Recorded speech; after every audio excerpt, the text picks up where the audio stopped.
1974ஆம் ஆண்டு முதல் கழக உறுப்பினராக இருந்து வரும் அன்பு சகோதரர் திரு எடப்பாடி பழனிசாமி அவர்கள் சிலுவம்பாளையம் கிளை கழக செயலாளர், சேலம் வடக்கு மாவட்ட கழக இணை செயலாளர், சேலம் வடக்கு மாவட்ட கழக செயலாளர், கழக கொள்கை பரப்பு செயலாளர், கழக அமைப்பு செயலாளர் என பல்வேறு பொறுப்புகளை திறம்பட வகித்தவர்.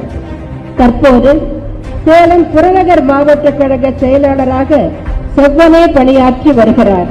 இதே தொகுதியிலிருந்து 1991ஆம் ஆண்டு நடைபெற்ற பொதுத் தேர்தலிலும் போட்டியிட்டு வெற்றி பெற்றார்.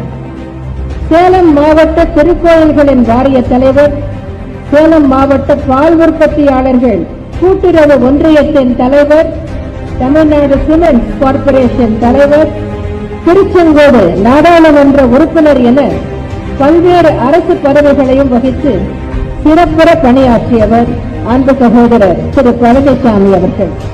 தற்போது 3வது முறையாக எடப்பாடி சட்டமன்ற தொகுதியிலிருந்து தேர்ந்தெடுக்கப்பட்ட திரு பழனிசாமி நெடுஞ்சாலைகள் மற்றும் சிறு துறைமுகங்கள் துறை அமைச்சர் பதவியை வகித்து வருகிறார். சோதனையான காலகட்டத்தில் கழகத்திற்கும் கழக தலைமைக்கும் உறுதுணையாக இருந்தவர் அன்பு சகோதரர் திரு பழனிசாமி.